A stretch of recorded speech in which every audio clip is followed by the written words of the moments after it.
ciudadanos comunes asesinados por la policía y las Fuerzas Armadas a sangre fría para hacerlos pasar por guerrilleros caídos en combate y obtener así las recompensas ofrecidas por el gobierno.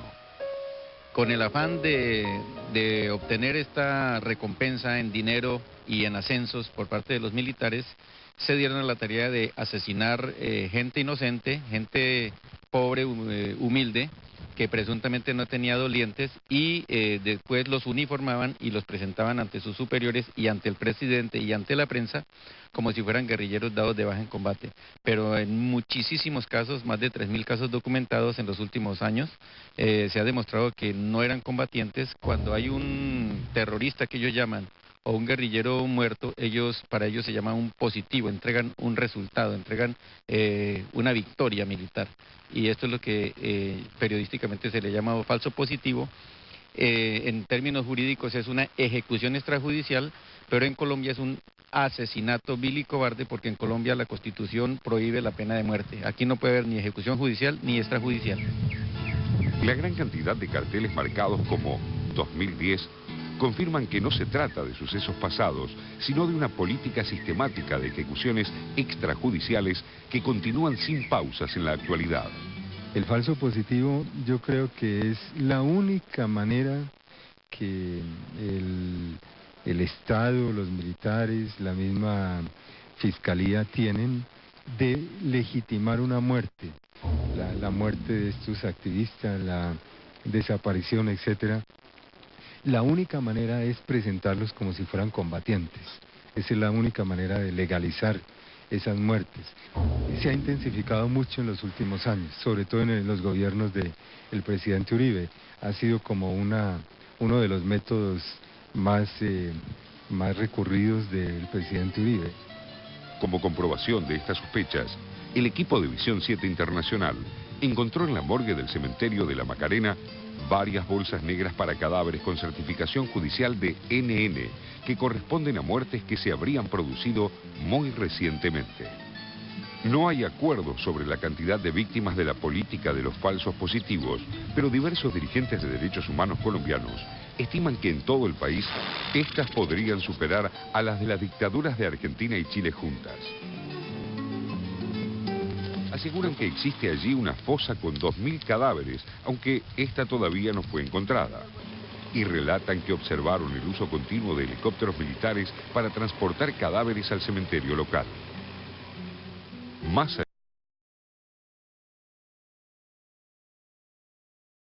allá de esto, la propia Fiscalía de Colombia menciona que los cuerpos sin nombre enterrados en La Macarena podrían ser más de 500. Por su parte, las Naciones Unidas denunció, luego de una visita al país realizada en junio de 2009, que en Colombia existe un patrón de ejecuciones extrajudiciales y que la impunidad abarca el 98,5% de los casos. Cuando el tema de los falsos positivos comenzó a aparecer en los medios colombianos a fines de 2008, el escándalo obligó a la renuncia del general Mario Montoya, uno de los ejecutores de la política de seguridad democrática. Y el propio Santos, siendo ministro de Defensa, reconoció las ejecuciones. Pero esto no detuvo esas prácticas aberrantes. La Casa Blanca, desde luego, no ignora lo que ocurre en un país al que destina una de las mayores partidas de ayuda económica y militar externa en el mundo, luego de Israel. Son numerosos los documentos desclasificados que demuestran que los funcionarios estadounidenses están al tanto de la complicidad de militares y paramilitares colombianos para llevar adelante una política sistemática de asesinatos, ejecuciones y torturas de civiles. Como parte del Plan Colombia, Estados Unidos tiene además un enorme interés en todo lo que ocurre en esta pequeña región sudamericana. La Macarena es, de hecho, un laboratorio donde los asesores militares estadounidenses vienen evaluando y probando desde hace años los nuevos modelos de contrainsurgencia que van a ser empleados en otros frentes en los que Washington está involucrado, como Irak y Afganistán, y que implican la inmersión de las tropas entre la población civil. Va poco a poco dando paso a que sean los militares, los comandantes del ejército, quienes controlen todas las esferas de la vida local. Y eso está siendo exportado como un gran modelo de pacificación. La realidad es que ese modelo de consolidación deja regularmente una estela de muertos y de personas que han sido pues, objeto de múltiples violaciones de derechos humanos.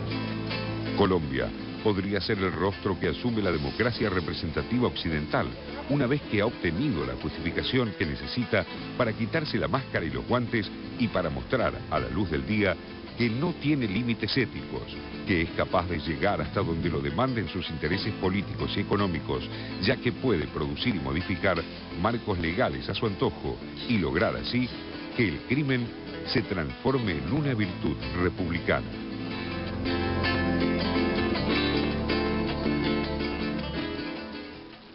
La relación entre violencia y conflicto social en América Latina y en Colombia en particular tiene mucho que ver con la producción agrícola. Después lo vamos a desarrollar un poco esto, ¿no? Pero el tema de la producción agrícola, los desplazamientos a través de terratenientes que le iban y le ocupaban la tierra, pero utilizando grupos armados para hacerlo, la aparición de los paramilitares tiene que ver con un proceso social, político y económico que arranca en la segunda mitad del siglo XX y que parece que se fue enraizando con todos los hechos posteriores en Colombia, ¿no? Y la coca que sigue siendo más rentable que otros cultivos. Sí, a mí me resulta escalofriante el remate del informe cuando habla del crimen como virtud republicana en términos de la naturalización del crimen en una sociedad democrática. Eso me parece realmente escalofriante. Probablemente después podamos hablar de esto con la senadora Ramírez, que está acá en el piso. Félix, buenas noches. ¿Cómo Buenas noches. Nos vamos a la primera pausa en esta emisión especial de Visión 7 Internacional con estos temas. Falsos positivos. Una práctica histórica y actual del ejército colombiano. Asesinar a ciudadanos comunes para hacerlos pasar por guerrilleros en combate.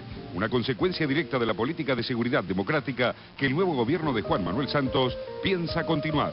Además, la fuerza de un testimonio. En nuestros estudios, la senadora Gloria Inés Ramírez, del Foro Democrático Alternativo. Una de las voces que se alzan contra el terrorismo de Estado en Colombia. Todo esto y mucho más en Visión 7 Internacional por la televisión pública. Al principio del programa, el equipo de Visión 7 Internacional que estuvo en Colombia consiguió un testimonio estremecedor, el de la madre de una de las víctimas de la extendida práctica de los falsos positivos. Lo compartimos.